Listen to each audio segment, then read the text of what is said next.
Gloire au Seigneur. Amen.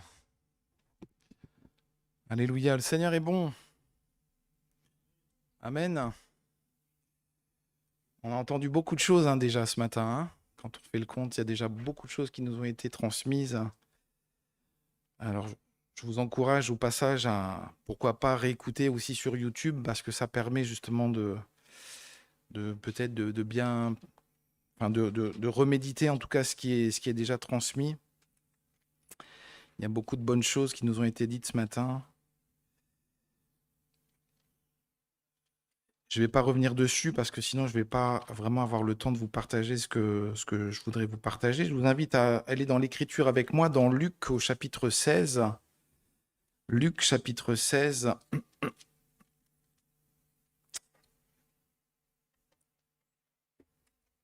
Et voilà ce qu'on va trouver ici dans l'Écriture. À partir du verset 1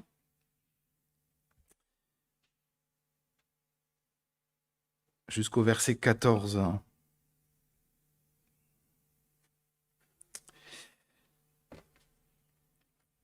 Luc 16, 1 à 14. Jésus dit aussi à ses disciples: un homme riche avait un économe qui lui fut dénoncé comme dissipant ses biens. Il l'appela et lui dit: qu'est-ce que j'entends dire de toi? Rends compte de ton administration, car tu ne pourras plus administrer mes biens. L'économe dit en lui-même: que ferai-je, puisque mon maître m'ôte l'administration de ses biens? Travailler à la terre? Je ne le puis. Mendier? J'en ai honte. Je sais ce que je ferai pour qu'il y ait des gens qui me reçoivent dans leur maison quand je serai destitué de mon emploi. Et faisant venir chacun des débiteurs de son maître, il dit au premier: combien dois-tu à mon maître? 100 mesures d'huile, lui répondit-il. Il lui dit: prends ton billet, ta facture, assieds-toi vite et écris 50. Il dit ensuite à un autre: et toi, combien dois-tu? 100 mesures de blé, répondit-il. Et il lui dit: prends ton billet et écris 80. Le maître loua l'économe infidèle de ce qu'il avait agi prudemment, car les enfants de ce siècle sont plus prudents à l'égard de leurs semblables que ne le sont les enfants de lumière. Et moi, je vous dis, faites-vous des amis avec les richesses injustes, pour qu'ils vous reçoivent dans les tabernacles éternels quand elles viendront à vous manquer. Celui qui est fidèle dans les moindres choses l'est aussi dans les grandes, et celui qui est injuste dans les moindres choses l'est aussi dans les grandes. Si donc vous n'avez pas été fidèle dans les richesses injustes, qui vous confiera les véritables? Et si vous n'avez pas été fidèle dans ce qui est à autrui, qui vous donnera ce qui est à vous? Nul serviteur ne peut servir deux maîtres, car ou il haïra l'un et aimera l'autre, ou il s'attachera à l'un et méprisera l'autre. Vous ne pouvez servir Dieu et Mammon. Les pharisiens, qui étaient avares, écoutaient aussi tout cela, et ils se moquaient de lui. Amen. Seigneur, merci pour ta parole. Merci, Seigneur, de bénir nos cœurs. Seigneur, d'élargir notre cœur et de nous permettre, Seigneur, de comprendre, Seigneur, quelle est ta volonté pour nos vies à nous, Seigneur, dans le précieux nom de Jésus. Amen. Amen. Donc, cette première partie, on va prendre une toute première partie qui se termine par cette parole du verset 8. Le maître loua l'économe infidèle de ce qu'il avait agi prudemment, car les enfants de ce siècle sont plus prudents, certaines traductions vont dire plus avisés, à l'égard de leurs semblables que ne le sont les enfants de lumière. Et c'est déjà une première pensée qui nous est donnée. L'histoire, on l'a comprise, cet homme va se faire virer, entre guillemets, parce qu'il a mal géré finalement les finances de cet homme, les biens de cet homme, de ce maître. Et puis, on l'a compris, il se bricole une solution qui est finalement assez intelligente, on va dire ça comme ça, puisque face à cette situation, il s'arrange avec tous ceux qui doivent de l'argent au maître, et comme ça, il leur fait des cadeaux de droite et de gauche. Et au final, quand il sera lui-même dans la difficulté, il pourra effectivement aller voir ces gens-là et puis leur dire: souviens-toi, je t'ai remis 20 tonneaux de blé, etc. Donc, allez, sois sympa envers moi. Voilà, c'est intelligent. La parole de Dieu le dit comme ça, et c'est assez marrant. Le maître loua l'économe infidèle de ce qu'il avait agi prudemment. C'est assez surprenant que le maître le félicite quelque part, parce que le maître vient de se faire déposséder d'une partie de ses biens. Il le félicite quand même, mais je pense que c'est certainement parce que, on le comprendra un peu plus tard, c'est probablement parce que le Seigneur lui-même, on va le comprendre un peu plus tard, mais souhaiterait aussi qu'on dissipe un petit peu ce qu'il nous a donné à nous pour le donner aux autres. Mais on viendra dessus un petit peu plus tard. Il le félicite alors que, sincèrement, il y a tout plutôt pour le gronder, quoi, hein, clairement. Mais le Seigneur va rajouter ici, les enfants de ce siècle sont plus prudents, plus avisés à l'égard de leurs semblables que ne le sont les enfants de lumière. Et c'est vrai, ce que ça nous dit, et c'est comme ça que je l'ai compris depuis assez longtemps, c'est que quand on est chrétien, quand on aime le Seigneur, on est attaché à la vérité, on est attaché à l'honnêteté. Et un chrétien qui se retrouverait dans cette situation de peut-être de perdre son emploi, n'oserait pas quelque part rentrer dans des arrangements comme ça avec les autres parce que c'est une forme de mensonge, c'est une forme de malhonnêteté, etc. Et le chrétien ne s'autoriserait pas ce genre de comportement, n'oserait pas. C'est en ça que le Seigneur il dit que les enfants de ce siècle sont plus malins, on pourrait le dire comme ça, sont plus malins à l'égard de leurs semblables que ne le sont les enfants de lumière, parce que parfois, dans nos histoires, on va dire, de vie courante, au travail, etc., c'est parfois difficile de fonctionner en bonne intelligence, entre guillemets, avec les autres, parce que nous n'avons pas les mêmes méthodes. C'est pas vrai, hein, si ton patron te dit, tu diras au client que les ordinateurs étaient en panne alors que les ordinateurs ne sont pas en panne, c'est un petit peu compliqué en général pour celui qui est un enfant de lumière. C'est pas vrai? Voilà. Alors que ceux qui sont du siècle présent vont pas s'embêter avec ces motifs de conscience qui peuvent être parfois, bien sûr, les nôtres. Voilà. Première pensée qui nous est juste dit ici, à mon avis, au passage. Et le Seigneur ne nous dit pas qu'on sera plus intelligent que les autres sur ces histoires-là. Il nous dit qu'on est plus handicapé quelque part face à ces histoires un petit peu tordues de la vie. Et ça fait partie de ce qu'héritent, entre guillemets, les enfants de lumière. Ça va? C'est parfois compliqué, c'est parfois difficile, parce qu'on est sur la terre, ça risque de durer comme ça jusqu'à la fin de ta vie, si tu es fidèle au Seigneur. Ça va? C'est peut-être pas une bonne nouvelle pour toi, mais voilà, on sera toujours un petit peu moins filou que les autres, hein, si on peut le dire comme ça. Maintenant, le Seigneur, au verset 9, va se servir de cette parabole, de cette histoire pour nous emmener sur un autre territoire spirituel, un autre terrain qui est intéressant, en nous disant faites-vous des amis avec les richesses injustes pour qu'ils vous reçoivent dans les tabernacles éternels quand elles viendront à vous manquer. Et ce petit verset n'est pas forcément d'emblée facile à comprendre, puisqu'on vient d'assister auparavant à une situation un peu injuste, enfin très injuste même, et il nous demande à nous quasiment de nous comporter comme cet économe infidèle. C'est là qu'on a un petit peu de mal à comprendre. Mais on va prendre le temps d'y aller tout doucement et de bien comprendre de quoi le Seigneur nous parle. Il nous parle tout d'abord des richesses qui sont injustes. Quelles sont les richesses qui sont injustes aux yeux de Dieu? C'est-à-dire que le Seigneur estime que nous sommes les uns et les autres riches de plein de richesses qu'il estime être injustes.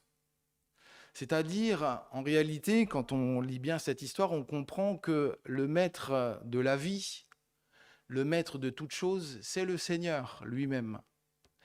Et que tout ce que nous avons, je dirais, comme dans notre vie, en réalité, c'est son bien à lui.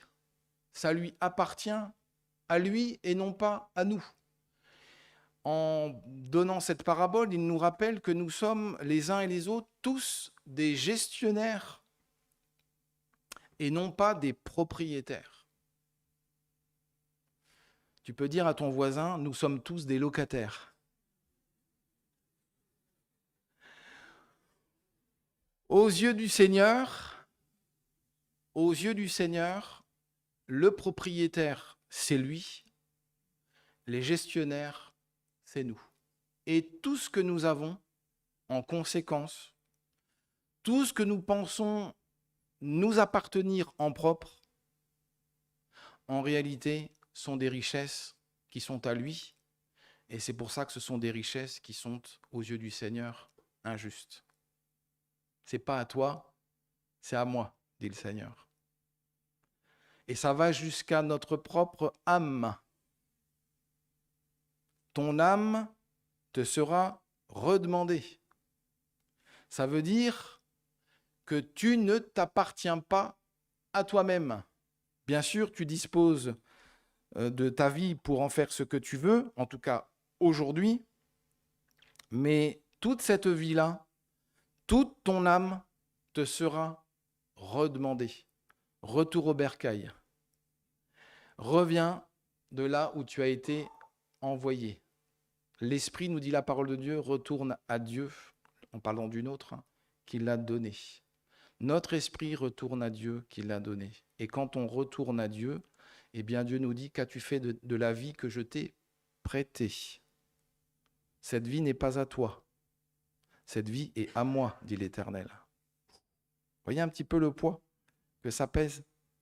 On se pense propriétaire de notre vie, mais nous ne sommes même pas propriétaires de notre vie. À plus forte raison, rien ne nous appartient. S'il y a des choses que tu penses qu'il t'appartient à toi, ça t'appartient, mais ta vie elle-même ne t'appartient pas.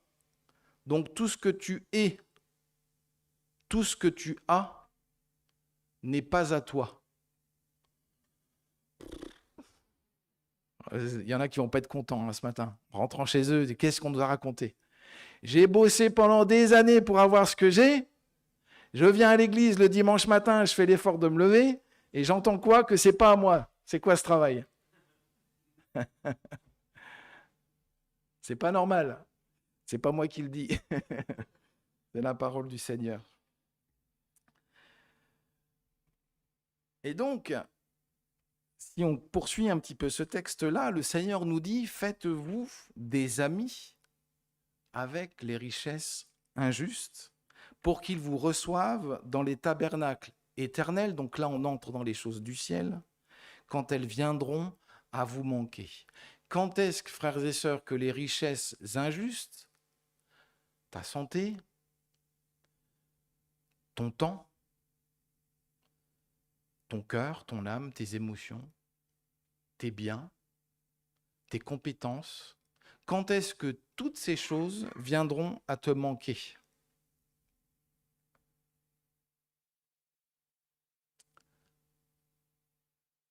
Osez le dire, hein? Eh oui, quand le Seigneur reprend notre vie, eh ben c'est fini. C'est plus à toi. Ça n'a jamais été à toi au passage. Mais pour le coup, là, tu sens vraiment formellement que, mince, je ne peux plus aller dans ma maison. Oui, c'est fini. C'est plus à toi. Je te l'ai prêté pour un temps, mais je te la reprends.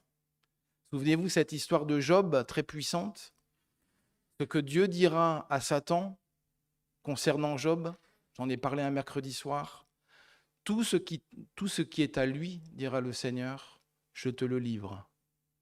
C'est ce que Dieu dira à Satan concernant Job. Tout ce qui lui appartient, je te le livre, seulement ne touche pas à sa vie.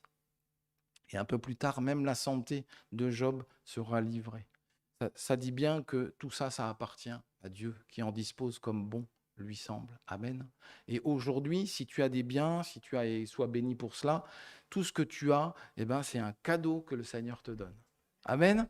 C'est un cadeau merveilleux que le Seigneur te donne. Et on peut dire merci Seigneur pour cela, n'est-ce pas? Dieu est bon. Amen. Si tu es en bonne santé, tu peux dire merci Seigneur. C'est un cadeau qui m'est fait. Si tu as des compétences de toutes diverses, tu peux dire Seigneur, merci, tu m'as donné ces compétences. Si tu as des biens divers, tu peux dire merci Seigneur parce que tu m'as donné toutes ces choses-là. C'est un cadeau de Dieu qui t'est fait, qui m'est fait, qui nous est fait à chacun. Amen. C'est quand même formidable. Hein? C'est quand même formidable.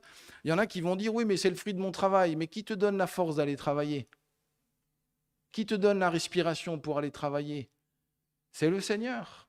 Donc tout ce que tu fais, et même si tu sues un certain nombre de gouttes, c'est quand même le Seigneur qui te donne accès à toutes ces choses. Et grâce à lui, et bien sûr par ton travail aussi, eh bien, tu as acquis un certain nombre de choses et Dieu soit béni pour cela. Maintenant, le Seigneur dira, fais-toi des amis avec les richesses injustes. C'est une manière que le Seigneur va dire, en résumé, agis comme l'économe infidèle. En d'autres termes, ce qui est à moi, que je t'ai prêté à toi, donne-en aux autres. Ça ne t'appartient pas. Partage. Parce que en partageant, tu ne vas pas t'appauvrir, tu vas t'enrichir. C'est pour ça que le Seigneur va dire dans sa parole, ne vous amassez pas des trésors sur la terre, mais amassez-vous des trésors dans le ciel. Parce que, quelque part, le bon investissement spirituel, l'investissement durable, tout le monde est intéressé par ces questions-là. On veut amasser sur la terre.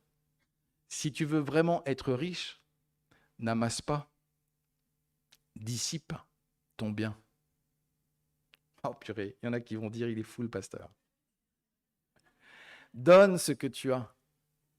Parce qu'en le donnant, eh bien, tu vas en réalité t'enrichir. Tu vas t'ouvrir des lieux spirituels, la Bible le dira. Faites-vous des amis avec les richesses injustes pour qu'ils vous reçoivent dans les tabernacles éternels. Ça veut dire que si tu comprends ça, c'est intéressant parce que tu vas comprendre que ce qui t'appartient en fait n'est pas vraiment à toi. Tes données en gestion et l'attente du propriétaire, c'est que tu en donnes. Amasse-toi des trésors dans le ciel. Envoie-toi les briques au ciel, disait un ami. Marcel, on s'envoie les briques au ciel. Concrètement parlant, ça veut dire quoi? Tu as un capital de temps qui t'est donné. Tu as du temps. Dieu t'a donné du temps sur la terre. Eh bien, il y a une partie de ce temps-là, tu peux l'offrir aux autres. Tu peux le donner aux autres. Des fois dans des choses toutes simples. Tu as une personne qui peut avoir un besoin d'être aidée, faire des courses, ou un besoin de visite. Peu importe le besoin, il y a plein de gens autour de nous, n'est-ce pas? Il y a plein de situations différentes. Des fois, les gens ont besoin quand même qu'on leur consacre un peu de temps. Non? Des fois, si ce temps-là, si ton temps est constamment monnayé, dans le sens que la monnaie vient dans ton camp, alors est-ce que tu es prêt à donner un peu de ton temps? Est-ce que tu es prêt à t'enrichir en donnant de ton temps aux autres? Pas grand-chose des fois, hein? Même des gens des fois dans la rue qui sont tout seuls, on ne peut pas leur donner un petit peu de temps? C'est pas possible d'offrir un petit peu de temps aux autres? Ou alors est-ce qu'on veut être un peu comme les pharisiens? Vous avez remarqué que la parole de Dieu termine en disant les pharisiens, virgule, qui étaient avares, se moquaient de lui. C'est surprenant, cette petite précision. Parce que cette parabole, elle vient nous titiller à l'endroit de l'avarice. Moi, je me suis fait opérer des varices et j'ai eu le temps de penser à l'avarice. Seigneur m'a libéré en même temps des veines de l'avarice. Voyez, quand on ne pense qu'à notre intérêt sur la terre, en fait, aux yeux du Seigneur, on s'appauvrit terriblement. Alors, il ne s'agit pas de tout dépenser, de tout donner, de se mettre dans le dénuement. La parole de Dieu ne nous dit pas ça, mais un équilibre. J'ai envie de dire souvent, notre problème, ça ne va pas dans ce sens-là. On a rarement à dire à quelqu'un, écoute, arrête-toi de donner, t'en donnes trop, garde-en pour toi, n'oublie pas. Ça peut arriver, hein, mais c'est plutôt très rare. Ce qui est observable, c'est plutôt le sens inverse, en général. C'est qu'on a du mal à donner. C'est pas vrai? Et le Seigneur veut nous aider à donner. Le Père céleste, souvenez-vous, hein, Luc 16, il y a 3 semaines, c'était Luc 15, l'amour du Père envers le Fils, le deuxième Fils prodigue qui revient, qui a dissipé une partie du bien. Le deuxième Fils, qui est le Fils aîné, lui, il bosse dur, etc. Il se dit, coup de sifflet, on arrête là les bêtises. Hein. L'autre frère, il doit dégager, quoi. Il a bouffé la moitié du patrimoine, quand même. Il faut arrêter le cirque. L'amour du Père fait qu'il continue à donner. Et le Seigneur nous dit, si tu veux m'honorer, ressemble-moi. Amen. Aie le même cœur que moi. Et le cœur du Père, c'est quoi? Vous avez remarqué, le cœur du Père, c'est de nous combler à nous de bienfaits. La pluie, le soleil, la nourriture, l'air, la santé. Il nous donne plein de choses, le Seigneur. Vous avez remarqué son cœur? Et qu'est-ce qu'il nous dit? Il nous dit en gros, comportez-vous comme moi. Soyez bons comme je suis bon. Et on a du chemin à faire. Soyez parfaits comme je suis parfait. Ça, c'est vraiment l'enseignement de la parole du Seigneur. Et Jésus dira dans les évangiles que, en gros, tu n'as pas besoin d'avoir 40 costumes. Si tu en as 40, ça ne te coûte pas la peau des fesses d'en laisser 2 ou 3 à quelqu'un. Non? Il dira même que presque un, ça peut suffire. Ça va loin, la parole du Seigneur. Et elle nous conduit dans ce sens-là. Regardez la suite qui nous est dite au verset 10. Celui qui est fidèle dans les moindres choses l'est aussi dans les grandes, et celui qui est injuste dans les moindres choses l'est aussi dans les grandes. Ce que ça veut dire ici, celui qui est fidèle dans les moindres choses, c'est-à-dire celui qui a la capacité d'être bon et de donner justement, d'agir fidèlement, c'est de donner, c'est pas de garder. Allô? C'est ça, agir fidèlement. Agir fidèlement, c'est donner. Celui qui est fidèle dans les moindres choses l'est aussi dans les grandes. Celui qui est injuste dans les moindres choses. Être injuste dans les moindres choses, c'est-à-dire, c'est garder. C'est ça qui est injuste aux yeux de Dieu.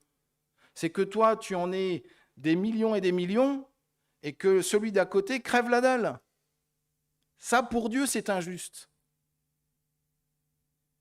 Et en plus, Dieu veut t'enrichir. C'est-à-dire que si tu donnes, tu te dépouilles pas. Tu t'enrichis devant Dieu. Le pauvre homme qui est mort sur sa moto, là, il part avec quoi? Il y a un dicton qui dit « tout ce qui n'est pas donné est perdu ». Tout ce qui n'est pas donné est perdu. Tu vas arriver au ciel. Qu'est-ce que tu as fait avec la vie que je t'ai donnée? T'en as fait quoi? T'as tout gardé pour toi? Tu crois que Dieu va te féliciter pour ça? Mais non. Allô? Si tu gardes tout pour toi, Dieu te dira, tu as agi de manière injuste avec les biens que je t'avais donnés. Ce que je t'avais donné, c'est pour que toi aussi, à ton tour, tu en fasses profiter les autres. Intelligemment, sagement, avec mesure. Oui et amen. Comme je disais, le problème est souvent de l'autre côté. D'accord? Eh oui. Remarquez l'exemple de Jésus qui donnait aux pauvres sans cesse. C'est quand même la parole de Dieu, l'exemple de Jésus. Jésus, il se satisfaisait de peu de choses. La parole de Dieu nous dit même qu'il dormait sur les montagnes, imaginez-vous. Lui, le Fils de Dieu, né dans une étable. Ça montre bien l'échelle des valeurs pour le Seigneur. Mais il donnait et Dieu lui donnait tout ce qui était nécessaire à ses propres besoins. On continue au verset 11, regardez la suite. Si donc vous n'avez pas été fidèles dans les richesses injustes, sous-entendant en les donnant, qui vous confiera les véritables? Et ça nous parle du projet de Dieu pour nous. Aujourd'hui, frères et sœurs, nous sommes des gestionnaires. Dieu nous met au test. Il te donne des choses qui ne sont pas à toi et il te dit, ces choses-là, fais-en profiter les autres. Et il regarde. Je lui ai prêté tout ça, qu'est-ce qu'il en fait? Ou qu'est-ce qu'elle en fait? Si tu agis bien, c'est-à-dire si tu as cette capacité effectivement de donner, Dieu va dire, et il se débrouille bien, bravo, super, ça j'aime, moi je fonctionne comme ça. Le Père, il dit, je fonctionne comme ça. J'ai travaillé pendant 7 jours, je leur ai fait la terre, j'ai essuyé des grosses gouttes, je leur ai mis tout ça à disposition. Et il nous regarde, profiter de tout ça. Ah, purée, il y a des milliards d'hommes qui mangent tous les jours. Hein. Dieu les voit manger, il dit, ça c'est moi qui leur ai donné. Je leur donne depuis des siècles. Hein. C'est pas beau ça? Alors il te voit avec tout ça, il dit, qu'est-ce que tu fais? Et il dit, si tu donnes, il va dire, je vais pouvoir lui donner vraiment des choses à lui. Les véritables. C'est écrit, frères et sœurs. Si j'arrive à lire avec mes lunettes. Si vous n'avez pas été fidèle dans ce qui est... Pardon. Si donc vous n'avez pas été fidèle dans les richesses injustes, qui vous confiera les véritables? Ça veut dire que Dieu veut te confier à terme vraiment des choses. Les véritables. Entre guillemets, celles qui seront vraiment à toi. Ah ah. Il y a un moment donné, Dieu va te donner des choses à toi quand tu seras au ciel, et ces choses-là seront à toi, pleinement à toi. Et Dieu te dira, ça c'est à toi et c'est à toi pour toujours. C'est plus à moi ça, ça je te le donne vraiment. Mais à quel moment il va te donner ces choses-là? Il va te les donner si ce qu'il t'a prêté, tu l'as bien géré. Non? S'il te prête des choses que tu les utilises d'une mauvaise manière, ne t'attends pas à ce qu'il te donne vraiment les choses qui seraient vraiment à toi. Parce que tu vas en faire n'importe quoi. Tu vas tout garder pour toi. Imaginez le ciel. Vous voyez le ciel un petit peu? Tout le monde, chacun chez lui, tout est à moi, rien n'est à toi. Ne viens pas, j'ai rien à te donner. Ah, c'est sympa ici. Ça fait plaisir. Ah, je pensais que ça allait être un petit peu plus chaleureux. Ah oui, mais si tu ne sais pas donner ce qui t'est à toi, la chaleur, il n'y en a pas. Hein. Allô? Et donc, c'est fort hein, quand même, ce texte-là. Oui, enfin, si je vous bouscule, bref, c'est normal que je vous bouscule sur ce coup-là, non? Je vais quand même pas vous demander pardon. Je vous dis la vérité. Bon, enfin, si ça vous embête, pardonnez-moi quand même. Mais... Verset 12, j'arrive vers la fin. Si vous n'avez pas été fidèle dans ce qui est à autrui, qui vous donnera ce qui est à vous? Si tu n'as pas été fidèle dans ce que le Seigneur t'a donné, le autrui, c'est Dieu, évidemment. Et Dieu dit, si tu n'es pas fidèle avec ce que je t'ai donné à toi, eh bien, qui te donnera ce qui est à toi? Vraiment. Dieu dira, en gros, ben moi, je rentre pas dans le deal. Vous me suivez? Et ça termine avec le verset 13. Tout ça, c'est très logique. Nul serviteur ne peut servir deux maîtres, car ou il haïra l'un et aimera l'autre, ou il s'attachera à l'un et méprisera l'autre. Vous ne pouvez servir Dieu et Mammon. Et donc, ça pose le cadre. Soit tu sers Dieu, soit tu sers l'argent. En servant l'argent, c'est toi que tu sers. Hein, tu ne sers pas l'argent pour faire plaisir à l'argent. Tu sers l'argent pour te faire plaisir à toi, pour amasser, amasser, amasser sur la terre. Et il faut que ça aille dans l'autre sens. Il faut que tes mains se retournent dans l'autre sens et puis que tu commences à faire comme ça. Et là, tu vas t'enrichir. Amen. Tu veux vraiment t'enrichir, agis comme ça. Je vous laisse des versets pour ceux qui les liront à la maison. La bonté de Dieu. Il fait lever son soleil sur les méchants, sur les bons. Il fait pleuvoir sur les justes. Acte 17. En lui, nous avons la vie, le mouvement, l'être. Le psaume 92. Il est beau de louer l'Éternel, d'annoncer le matin sa bonté. Rien ne nous appartient, j'en ai déjà dit. 1 Corinthiens 6, 19. Vous ne vous appartenez pas à vous-même. Verset 20. Glorifiez donc Dieu dans votre corps, dans votre esprit qui appartiennent à Dieu. Luc 12, 15. C'est ce que nous disait tout à l'heure Didier. Il leur dit, gardez-vous avec soin de toute avarice, car la vie d'un homme ne dépend pas de ses biens, fût-il dans l'abondance. Et il leur dit cette parabole, les terres d'un homme riche avaient beaucoup rapporté. Il raisonnait en lui-même, disant, que ferai-je, car je n'ai pas de place pour serrer ma récolte. Voici, dit-il, ce que je ferai, j'abattrai mes greniers, j'en bâtirai de plus grands, j'amasserai toute ma récolte et tous mes biens. Et je dirai à mon âme, tu as beaucoup de biens en réserve pour plusieurs années, repose-toi, mange, bois et réjouis-toi. Mais Dieu lui dit, insensé. Cette nuit même, ton âme te sera redemandée. Et tout ce que tu as préparé, pour qui cela sera-t-il? Il en est ainsi de celui qui amasse des trésors pour lui-même et qui n'est pas riche pour Dieu. Vous vous rendez compte la gravité des choses? Vous vous rendez compte à quel point tout est à l'envers, quoi, sur la terre et dans le ciel. Les modes opératoires du ciel sont à l'opposé des modes opératoires de la terre. Au ciel, tu crois, tu vois. Sur la terre, tu vois, et après tu crois. Dans le ciel, celui qui est le plus grand, c'est celui qui sert. Sur la terre, celui qui est le plus grand, c'est celui qui servit. Dans le royaume de Dieu, sur la terre, celui qui amasse des richesses est perçu comme le plus grand. Dans le royaume de Dieu, celui qui amasse des richesses sans en faire part aux autres est le plus pauvre des personnes. Vous voyez un peu le contraste. Et c'est pour ça qu'il est intéressant et important de réfléchir à ce que Dieu nous dit. Amen.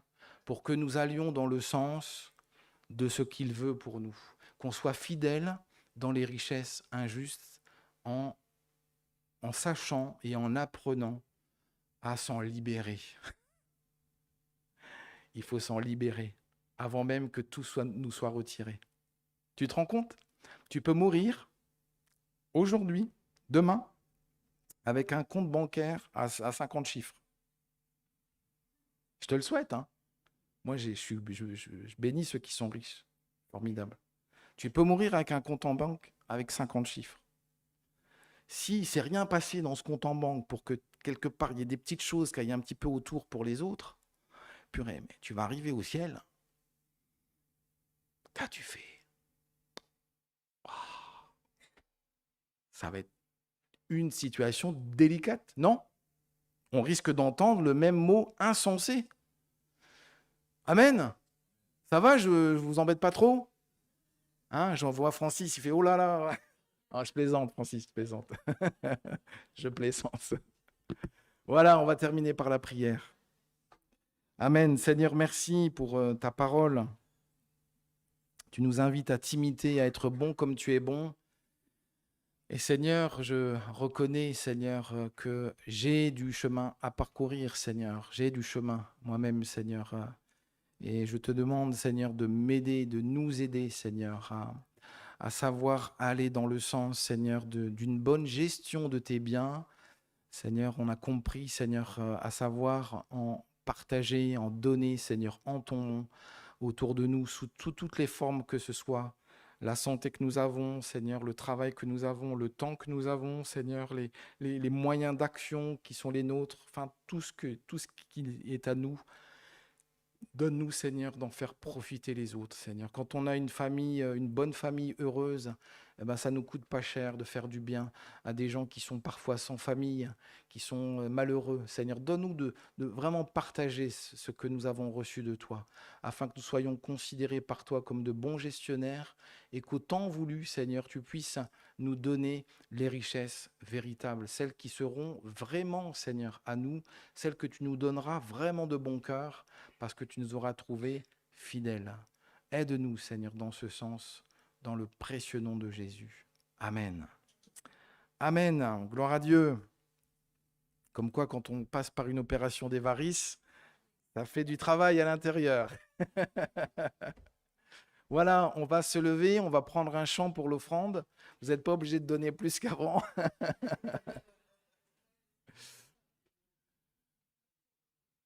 Voilà, gloire à Dieu. On va chanter. Alors pendant qu'on se prépare pour le chant et pour l'offrande, j'en profite pour vous donner les annonces.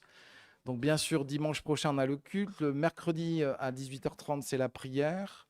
Le samedi 25 donc juin, on a une journée écriture et composition qui est dédiée à ceux qui composent, qui écrivent des textes. Vous avez les infos sur Internet. Ça sera à Hénin-Beaumont avec Thérèse Motte. Et puis également, dimanche prochain, c'est la brocante, la brocante ici à l'église. Donc, au passage, sachez qu'au niveau du parking, ça ne sera pas possible de vous garer tout près. On vous conseille de vous garer du côté du cimetière. C'était souvent le conseil que donnait Guy Mailleux. Prévoyez d'arriver peut-être un petit peu plus tôt que d'habitude parce que ça sera plus difficile au niveau parking. Et également, on vous invite à rapporter les objets qui ne vous servent pas. Ça sera mis en brocante. Il y a Arnaud qui a la gentillesse de s'occuper des 20 mètres linéaires qui ont été réservés. Donc, il y a apporté de quoi vendre, donner en partie, ou vendre à bon prix. Et ça sera au profit de l'AFP Vivre Ensemble. Voilà, donc ça sera toujours dans le sens d'apporter de l'aide. Voilà pour les annonces. Et je vous rappelle également que dimanche, dans 15 jours, le 3 juillet, on a un repas communautaire, ici juste après le culte. Donc pensez à prévoir, soyez généreux avec vous-même, apportez de quoi manger pour vous et aussi pour les autres. Amen, on mettra tout en commun, hein. On mettra tout ce qu'on a apporté sur des tables et on partagera tout ce qu'on a apporté. Voilà, amen.